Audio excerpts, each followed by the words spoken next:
మనం తత్తాలు ఉంచినట్టయితే ప్రార్థన చేసుకుందాం. పరిశుద్ధుడైన తండ్రి, నీ పరిశుద్ధ నామానికి స్తుతులు స్తోత్రం చెల్లిస్తున్నాము తండ్రి. అబ్రహాము, ఇస్సాకు, యాకోబుల యొక్క దేవ, నీవు మా మధ్య ఆత్మస్వరూపుడివై ఉన్నందుకు నీకే స్తోత్రం నాయన. ప్రభువా, కమాండోస్ ఫర్ క్రైస్ట్ ఈ సెమినార్లో కూడి ఉన్న ప్రతి ఒక్కరిని పేరు పేరున దీవించి ఆశీర్వదించు ప్రభువా. ఈ కూటానికి వ్యతిరేకంగా ఉన్న అంధకార శక్తులను యేసు నామాన్న గద్దిస్తున్నాము తండ్రి. ప్రభువా, నీ వాక్యపు లోతైన అనుభవాల్లో నడిపించి ప్రభువా, మా విశ్వాసాన్ని హృదయానికి తీసుకువెళ్ళి మా మనస్సును యేసు ప్రభు కొరకు అర్పించే కృపను దయచేయమని మా ప్రభువు రక్షకుడైన యేసు నామమున అడుగుచున్నాము పరమ తండ్రి. Amen, amen, amen. మనము ఈరోజు అర్థం చేసుకోవాల్సింది ఏంటంటే, ఈ ప్రపంచంలో ఎవడు ఏది అటాక్ చేసినా దానికి బదులు చెప్పగలిగే వెపనం మన చేతిలో ఉందండి. ఇది ఎవడు కూడా జడవలసిన పని లేదు, ఎవడు కూడా జంకవలసిన పని లేదు. ఒకసారి నేను మా మిస్సెస్ మదర్లా మేమంతా యుఎస్ కాన్సులేట్లో కూర్చున్నామండి వీసా కోసం. మా వెనకాతల ఒక ముస్లిం బిజినెస్ మ్యాన్, వాడు ఆడికి 200 బస్సులు ఉన్నాయి బెంగళూరులో. ఆడు తమిళనాడులో ఆడికి బిజినెస్లు ఉన్నాయి. ఆడు కూర్చొని ఉన్నాడు, ఆడు వీసా కోసం. ఆ పక్కన ఒక పాపం పాస్టర్ గారు మన రాజమండ్రి నుంచి బైబిల్ పట్టుకొని ఏదో కాన్ఫరెన్స్కి లెటర్ వస్తే ఆ కాన్ఫరెన్స్కి వెళ్దామని ఆయన కూర్చున్నాడండి. ఈ ముస్లిం బిజినెస్ మ్యాన్ ఆడు ఎప్పుడైతే బైబిల్ చూశాడో ఆ పక్కన అడుగుతున్నాడు, మా మహమ్మద్ కోసం బైబిల్లో ఉంటుంది నీకు తెలుసా అని అడిగాడు. పాపం ఈ పాస్టర్ గారికి ఏబిసిడి తెలియదు, ఏంటి మాట్లాడతాడు తోటి. ఆడు కీపాను ఫింగరింగ్ చేస్తాడు, మీ బైబిల్లోనే అన్ని తప్పులే ఈ అయ్యి అని ఇలా మాట్లాడుతున్నా. టక్కమని బ్యాక్ చూస్తే ఇది నేను అడిగాను, నీ ప్రాబ్లం ఏంటని అడిగాను. అడిగి చెప్పాడు, బైబిల్లోన ప్రాఫెట్ మహమ్మద్ కోసం ఉందని. ఎక్కడ ఉందని అడిగాను. 2 వచనాలు, అది మన యోహాను సువార్తలో దాన్ని కోట్ చేసేది ఏంటంటే 16వ అధ్యాయం 7 నుంచి యేసు ప్రభు పరిశుద్ధాత్మ కోసం మాట్లాడుతుంటారు. అది ఒకసారి చదువుతారు ఎవరైనా? అయితే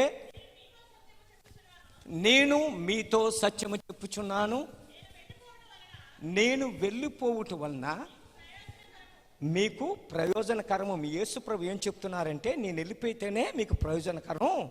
ఎందుకంటే ఎలాగనగా ఆదరణకర్తను మీ వద్దకు పంపుచున్నాను. అంటే ఆదరణకర్తట ఇతనట.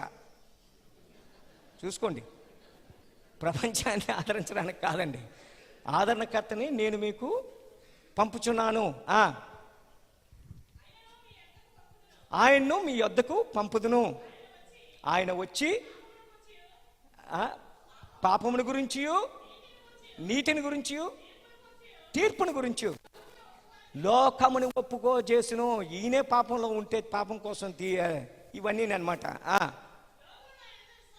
లోకులు నా యందు విశ్వాసం ఉంచలేదు కనుక పాపముని గురించి నేను తండ్రి యొద్దకు వెళ్ళుట వలన మీకు నన్ను చూడరు కనుక నీతిని గురించి, ఈ లోకాధికారి తీర్పు పొంది ఉన్నాడు కనుక తీర్పుని గురించి నేను మీతో చెప్పవలసినవి ఇంకనూ అనేక సంగతులు కలవు, ఇప్పుడు మీరు సహించలేరు. అయితే ఆయన అనగా సత్యస్వరూపి అయిన ఆత్మ వచ్చినప్పుడు మిమ్మల్ని సర్వసత్యములోకి నడిపించెదరు. ఆయన తనంత తానే ఏమీ బోధించక ఏది వినునో వాటిని బోధించి సంభవించబో సంగతులను మీకు తెలియజేయను. ఆయన నా మాటల్లోనివి తీసుకొని మీకు తెలియజేయను కనుక నన్ను మహిమపరచడం. అంటే దీని అర్థం ఏంటంటే, ఇది కానీ మీ ప్రాఫెట్ మహమ్మద్కి అయితే మీ ప్రాఫెట్ మహమ్మద్ చేయవలసిన పని యేసు ప్రభువుని మహిమపరచాల, అంతే కదా. ఆయన మాట్లాడినవన్నీ ఈయన దగ్గర నుంచి యేసు ప్రభు నుంచే తీసుకోవాలా. అలాగైతే ఇది మాట్లాడుతున్నది పరిశుద్ధాత్మ దేవుని కోసం, స్పిరిట్ కోసం. సో ఇక్కడ ఇది ఏంటి, ఇందులో ప్రాబ్లం ఏంటి చెప్పు అని ఆడు అలా ఉండిపోయాడు. నేను చెప్తాను ఇంకో ప్రాబ్లం ఏంటంటే నీకు ద్వితీయోపదేశకాండం 18:18 అది ప్రాఫెట్ మహమ్మద్ కోసం చెప్తున్నట్టు మన ముస్లిం సహోదరులు తీసి ఎప్పుడు పాయింట్అవుట్ చేస్తారు. ఆయన సహోదరులో నుంచి నీ వంటి ప్రవక్తను వారిలో పుట్టించేదను, అతని నోట నా మాటలు ఉంచేదను, నేను అతనికి ఆజ్ఞాపించింది యావత్తు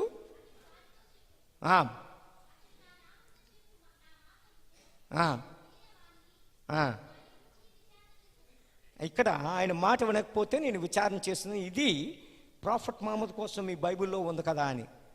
అప్పుడు నేను చెప్పాను, నీకు ఇంగ్లీష్ వచ్చా అని అడిగాను. ఇంగ్లీష్లో చదివినప్పుడు ఫ్రమ్ యువర్ బ్రదర్కి కజిన్ బ్రదర్కి డిఫరెన్స్ ఏంటని, మీ సహోదరులో నుంచి, అంటే జూదులకి సహోదరులు 12 గోత్రాలు యూదా గోత్రంలో నుంచి వస్తారని చెప్తున్నప్పుడు వాళ్ళ సహోదరులు అంటే వన్ ఆఫ్ ద ట్రైబ్, వాళ్ళ కజిన్ బ్రదర్స్లో నుంచి స్లేవ్కి పుట్టినోళ్ళ నుంచి అని చెప్పట్లేదు కదా. ఒక బానిస అమ్మాయికి పుట్టినోడి నుంచి నేను లేపుతున్నానని చెప్పలేదు కదా. కజిన్కి బ్రదర్కి డిఫరెన్స్ తెలియాలి కదా అని దెబ్బతో నోరు మూసాడు. నీకేమైనా ప్రాబ్లం ఉంటే నన్ను అడుగు, ఇది నా అడ్రస్ అని కార్డు తీసి ఇచ్చాను. సో ఇక్కడ ఏంటంటే మనకు కానీ పరిశుద్ధ గ్రంథం యొక్క బ్యాక్గ్రౌండ్ హిస్టరీస్ తెలియకపోయినా, మన పట్టుకున్న బైబిల్ గ్రంథం నుంచి మనకు తెలియకపోయినా they will confuse our faith. ఒకసారి నేను ఆ రోజుల్లో ఇప్పుడంటే ప్రైవేట్ ఎయిర్లైన్స్ ఉన్నాయండి, ఇట్స్ వెరీ చీప్. ఇప్పుడు టికెట్స్ అన్నీ, ఎయిర్ టికెట్స్ అన్నీ ఎయిర్పోర్ట్లన్నీ బస్ స్టాండ్ల కంటే అధ్వానంగా ఉంటాయి. ఇప్పుడు ఆ రోజుల్లోన ఎయిర్పోర్ట్లో ఎవడు కనిపించేవాడు కాదండి. బాంబేకి ఒక పక్క 15,000 టికెట్. అయితే ఎయిర్ ఇండియా ఒకటే ఉండేది ఆ రోజుల్లో. ఏంటంటే చేశారు, నైట్ కానీ ఎవడైనా ట్రావెల్ చేస్తే ఎర్లీ మార్నింగ్ 5 o'clock అంటే నైటు 10 తర్వాత తెల్లవారు 5 లోపు ఇట్స్ ఏ హాఫ్ టికెట్ అనమాట. నేను ఒకసారి బాంబే నుంచి అలా ఫ్లైట్లో చూసుకొని బ్యాక్ చెన్నై వచ్చేవాడిని. ఒకసారి ఎర్లీ మార్నింగ్ 4 o'clock ఫ్లైట్లోన కూర్చున్నాను. ఇలా బైబిల్ తీసి చదువుకుంటుంటే నా పక్కన ఒక ఆయన కూర్చున్నాడు, ఒక క్యాన్తో వాటర్ ఉంది పక్కన, ప్లస్ ఆ గడ్డం అది చూసి ఈయన ముస్లిం అని తెలుసు, హజ్కి వెళ్ళి వచ్చాడని తెలుసు. నేను కూర్చున్నాను. కూర్చుంటే నన్ను చూసి ఇటు అటు చూసి నువ్వు క్రిస్టియనా అని అడిగాడు. అవునన్నాను. అనగానే నేను హజ్కి వెళ్ళి వస్తాను. వాడు తిరుచిలో ఒక బిజినెస్ మ్యాన్ అండి. ఆయన కూర్చొని నాతో ఫ్లైట్ టేక్ ఆఫ్ చేసిన తర్వాత అన్నారు, నేను హజ్ నుంచి వస్తాను అన్నాడు.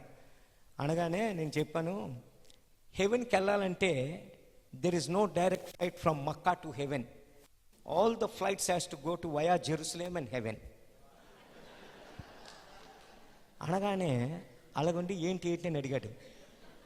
అడిగితే మక్కా నుంచి పరలోకానికి డైరెక్ట్గా ఫ్లైట్ లేదు. ఏ ఫ్లైట్ అయినా మక్కా నుంచి యెరూషలేం వెళ్ళి యెరూషలేం నుంచే పరలోకానికి వెళ్ళాలి తప్ప మక్కా నుంచి డైరెక్ట్గా ఎవరు వెళ్ళారని చెప్పాను. ఎందుకు అలా మాట్లాడుతాను అని. మాట్లాడడం ఏముంది, మీ ప్రాఫెట్ మహమ్మద్ గారు పరలోకానికి దేవుడు తీసుకెళ్ళడానికి ఒక అమ్మాయి ముఖం ఉన్న గుర్రాన్ని పంపిస్తారు. ఆ గుర్రం మీద మక్కా నుంచి వెళ్ళారా యెరూషలేం నుంచి వెళ్ళారా అని అడిగాను. యెరూషలేం నుంచే అన్నారు. అంటే మక్కాకి వెళ్ళినోడు ఎవడు కూడా పరలోకానికి వెళ్ళడు, యెరూషలేంకి వెళ్తేనే పరలోకానికి వెళ్తామా. ఏం మాట్లాడలేదండి ఆయన, అలా ఉండిపోయాడు. బాంబే నుంచి 1 hour 45 minutes ఫ్లైట్, ఒక్క మాట్లాడలేదు. బ్యాగ్ తీసుకుని దగ్గర పక్కకు వచ్చి, నా జీవితాంతము మక్కా వెళ్ళాలని ఎంతో ఆశపడి వెళ్ళొచ్చాను, నా ఇదంతా నువ్వు పాడు చేస్తావు.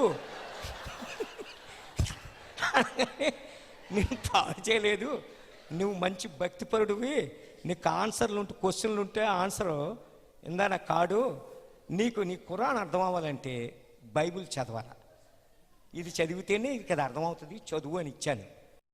దినమెల్లా నేను దానిని ధ్యానించుచున్నాను. దినమల్లా నేను దాన్ని ధ్యానించుచున్నాను. నీ ఆజ్ఞలు నిత్యము నాకు తోడుగా ఉన్నను. నీ ఆజ్ఞలు నిత్యము నాకు తోడుగా ఉన్నవి. నా శత్రువులకు మించిన జ్ఞానము అవి నాకు కలుగు చేయుచున్నవి. నీ శాసనములు నేను ధ్యానించినప్పుడు కావున నా బోధకులందరికంటే నాకు విశేష జ్ఞానము కలదు. నీ ఉపదేశములను నేను లక్ష్యము చేయుచున్నాను. కావున వృద్ధుల కంటే వృద్ధులందరికంటే నాకు విశేష జ్ఞానము నాకు కలదు విశేష జ్ఞానము కలదు. ప్రేమైన సహోదరి సహోదరులారా, 3000 సంవత్సరాల క్రితం దావీదు పలికిన మాటలండి. ఈయనేం చెప్తున్నాడంటే ఆ 119 కీర్తన 97వ వచనంలో, నీ ధర్మశాస్త్రము నాకెంతో ప్రియమైనది. మనకి కోహినూర్ డైమండ్లు, కుజోన్ డైమండ్లు ప్రియమైనవి కావండి. అన్నిటికీ మించిన దేవుని వాక్యం చాలా ప్రియమైనది దావీదు చెప్పే మాటలు. అయితే దినమెల్లా నేను దాన్ని ధ్యానించుచున్నాను అంటే దావీదు రోజంతా బైబిల్ పట్టుకొని కూర్చొని ఓల్డ్ టెస్టమెంట్ చదువుతున్నాడని అర్థం కాదండి. దావీదు 3000 సంవత్సరాల క్రితం మైటీ కింగ్ అండి. ఎలాంటి రాజు అంటే మనకి ఆశ్చర్యం అయిపోద్ది. ఇప్పుడు ప్రెసెంట్ జాగ్రఫికల్ కండిషన్ ప్రకారము యూఫ్రటీస్ నుంచి నైల్ వరకు దావీదు ఏళ్తున్నాడండి. అంటే Iraq, Syria, Lebanon, Jordan, Israel, Egypt, part of the Saudi Arabia, 7 దేశాలకి దావీదు రాజండి. దావీదు యొక్క సైన్యం ఎంతో తెలుసా ఆ టైంలోన? 2వ సమూయేలు 24వ అధ్యాయం మనం మొత్తం చదివినట్టయితే దావీదు ఒకసారి జోవాబుని పిలిచి అంటాడు, దాను నుంచి బెర్షెబా వరకు కత్తి దూయగల వారు ఎంతమంది ఉన్నారో లెక్క పెట్టమంటాడు. జోవాబుకి అర్థమైపోద్ది. కారణం ఏంటంటే దావీదుకి ప్రైడ్ ఇక్కడికి వెళ్ళిపోయిందని చెప్తాడు. ప్రభువా, ఎప్పటి వరకు నీకిచ్చిన విజయాలన్నీ నీ సొంత బలము, నీ సొంత బాహుబలం కాదు, యెహోవా దేవుడు నీకు ఇచ్చారు, దీనికి నువ్వెందుకు లెక్క పెడతావు అన్నప్పుడు దావీదు కోపంతో గెట్అవుట్, నేను చెప్పించేయమంటాడు రాజు, మైటీ ఫెలో. అందుకు ఆ జోవాబు సైనికులతో వెళ్ళి 9 నెలల 20 రోజులు సెన్సస్ తీసి దావీదు దగ్గరకు వచ్చి, ఇశ్రాయేలులో కత్తి దూయగలవారు 8 లక్షల మంది, దక్షిణంలో యూదా గోత్రంలో ఉన్న కత్తి దూయగలవారు 5 లక్షల మంది. అంటే దావీదుకి 3000 సంవత్సరాల క్రితం 13 లక్షల సైన్యం ఉందండి. ఎంతండి? 13 లక్షలు. 1000 years బ్యాక్. ఈరోజు మనం ఉండేది 21st century. మన ఇండియన్ పాపులేషను 121 కోట్లు. మన ఇండియన్ ఆర్మీ ఎంత తెలుసండి? 11 లక్షలు. అంటే మనకి 60 లక్షల మంది ఉన్నారు. అంటే వీళ్ళు యుద్ధానికి వెళ్ళారు, వారు వస్తే గన్ను పట్టుకొని ఫైట్ చేయలేరు. వీళ్ళు ఏంటంటే కుక్కులు, బార్బర్లు, ఈ చేసిన వాళ్ళు, సపోర్ట్ స్టాఫ్. ఇది వారికి వెళ్ళిన వాళ్ళు కాదు, గన్ను పట్టుకొని. ప్రతి ఓడు ఆర్మీయే, ప్రతి ఓడికి బెల్ట్ గిల్ట్ అన్నీ ఉంటాయి, కానీ అది యుద్ధానికి వెళ్ళలేడు. ఇక్కడ వారికి వెళ్ళి ఫ్రంట్ లైన్లో దెబ్బలాడేది మన ఇండియన్ ఆర్మీ 11 లక్షలు. దావీదుకి 3000 సంవత్సరాల క్రితం ఆర్మీ 13 లక్షలు. చూసుకోండి, యూఫ్రటీస్ నుంచి నైల్ వరకు. ఇలాంటి దావీదు ఆ బైబిల్ని పట్టుకొని రాత్రి పగలు చదువుతున్నాడని కాదండి. ఈయన ఏంటంటే దినమల్లా నేను దాన్ని ధ్యానించుచున్నాను అంటే అర్థం ఏంటంటే, ఏ ఇష్యూ వచ్చినా, ఏ సమస్య వచ్చినా దావీదు డెసిషన్ ఇప్పుడు కూడా సొంత జ్ఞానము, సిఎన్ఎన్ పూల్స్ లేకపోతే మార్కెట్ సర్వేలు బట్టి డిసైడ్ చేయడండి. దేవుని వాక్యం ఏం చెప్తుందో దాన్ని బట్టే డిసైడ్ చేస్తాడు. ఇప్పుడు మన కోర్టులు, అమెరికాలో సుప్రీంకోర్టు డిక్లేర్ చేసింది మగోడు పెళ్లి చేసుకోవచ్చని. అయితే దేవుని వాక్యం ఏం చెప్తుంది? మహాఘోరమైన పాపం అంటది. సోదోము గోమోర దగ్గరికి వెళ్ళినప్పుడల్లా, లోతు భార్యని పిల్లలు చూసినప్పుడల్లా గుర్తొచ్చేది ఇదే. దేవుడు ఆదాము అవ్వలను చేశారు తప్ప ఆదాము స్టీవెన్ చేయలేదు కదా. మహాభయంకరమైన పాపం సోదోము గోమోరని. అంటే ఆ రోజుల్లోన న్యూయార్క్, న్యూజెర్సీ, సికింద్రాబాద్, హైదరాబాద్ లాంటి జంట పట్టణాలు ఇవి. ఇలాంటి పట్టణాలని అగ్ని గంధకాలతో దేవుడు నాశనం చేసేదానికి కారణం భయంకరమైన పాపం ఇది. బైబుల్ చెప్పే 370 రకాల మహాఘోరమైనది సిన్ ఆఫ్ సోడొమిటీ. అందుకే బెల్లీ గ్రహాము కొన్ని సంవత్సరాల క్రితం ఒక మాట అనేవాడండి, oh America, if the Lord is not punishing you, he has to say sorry to Sodom and గోమర్రా.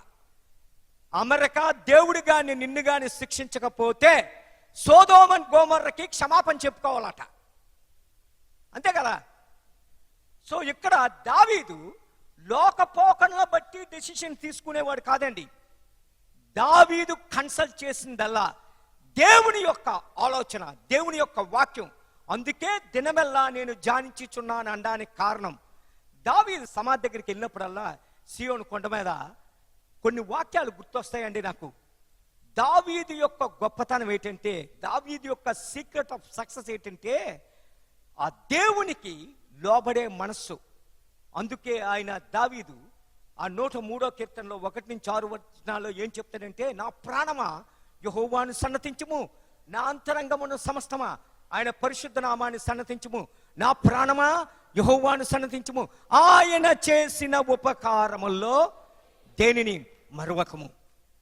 ఎప్పుడు మర్చిపోయేవాడు కాదు. అందుకే ఎప్పుడు ఏ సిచ్యువేషన్లో అయినా మొట్టమొదట ఎతికేది దేవుని వాక్యం. దీనికి ఏం సమాధానం ఇస్తుంది, ఎలా నడిపిస్తుంది అని దినమల్లా నేను ధ్యానించుచున్నాను అనడానికి అర్థం అది. అని ఏమంటే చెప్తాడు, దీనిని ధ్యానించినప్పుడు మనకేమవుతుందంటే, నా శత్రువుల మించిన జ్ఞానం అవి నాకు దయచేయుచున్నవి. అంటే దాని అర్థం ఏంటంటే, పరిశుద్ధ గ్రంథాన్ని నీవు ధ్యానించినప్పుడు నీ శత్రువుల మించిన జ్ఞానం పరిశుద్ధ గ్రంథం, బైబిల్ గ్రంథం మనకిస్తుందండి. ఎందుకంటే మానవ చరిత్రలోన టాప్ క్లాస్ పొలిటికల్ ఈవెంట్స్ ఇందులో రికార్డ్ చేయబడి ఉన్నాయి. మన ఎన్టీ రామారావు మొట్టమొదట కాంగ్రెస్ని డిఫీట్ చేసి ఇందిరాగాంధీ టైంలోన తెలుగుదేశం పార్టీ తేడానికి సీక్రెట్ ఏంటి తెలుసా? Bible secret. అబ్సలోం సీక్రెట్ని ఎన్టీ రామారావు ఉపయోగించారండి, తెలుసా? అబ్సలోం ఏంటి తెలుసా చేశాడు? దావీదుని పడగొట్టడానికి గేటు బయట నుండి ఎవడో దావీదు దగ్గరికి వచ్చిన ఆడిని కౌగిలించేసుకునేవాడు. ఎన్టీ రామారావు కనిపించిన ముసలమ్మనల్లా కౌగిలించేసుకోవడమే. దెబ్బతోటి అవుట్ ఇందిరాగాంధీ. ఇవన్నీ కూడా బైబిల్ ప్రిన్సిపల్స్. అన్నా కైఫా యేసు ప్రభుని సిలువేయడానికి యెరూషలేము దేవాలయాన్ని పడగొట్టి ఆ డబ్బుల్ని తెచ్చి రోడ్డు మీద పంచేశారండి, జనాలను పిలాతు దగ్గర తీసుకొచ్చి అర్పించడానికి. అలాగే అనంతపూర్లో జనతా పార్టీ టైంలోన చూసుకోండి, ఆ టైంలో 42 ఎంపీ సీట్లో 41 కాంగ్రెస్, ఒక్కటే జనతా పార్టీ గెలిచాడు. Sanjeev Reddy president of India అయిపోయాడు. కారణం ఏంటంటే అన్నా కైఫా చేసిన పనే చేశాడు. మొత్తం ఎక్కడెక్కడ షెడ్యూల్ కాస్ట్ విలేజ్ ఉన్నాయో, అస్తం బొమ్మ ఉందో ఆ విలేజ్లకి అన్నీ అగ్గిపెట్టేశాడు.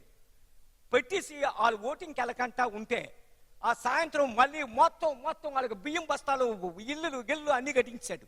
డబ్బుతో గెలిచాడు. ఇవన్నీ ఏంటంటే బైబిల్లో రికార్డ్ అయిన యానసెంట్ సీక్రెట్లు.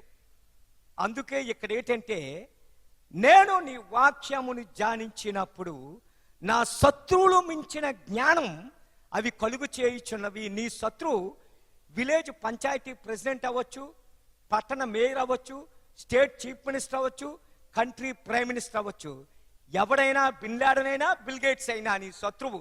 వాడిని మించిన జ్ఞానం పరిశుద్ధ గ్రంథం మనకిస్తుందండి.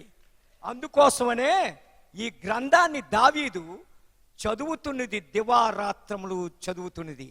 అందుకే ఆయన మొదటి కీర్తనలో మాట్లాడిన మాటలు ఏంటంటే, దుష్టుల ఆలోచన చొప్పున నడువక, పాపుల మార్గాన్ని నిలువక, అపహాసకులు కూర్చుండు చోటన కూర్చుండక, యెహోవా ధర్మశాస్త్రమందు దివారాత్రములు ధ్యానించువాడు ధన్యుడు.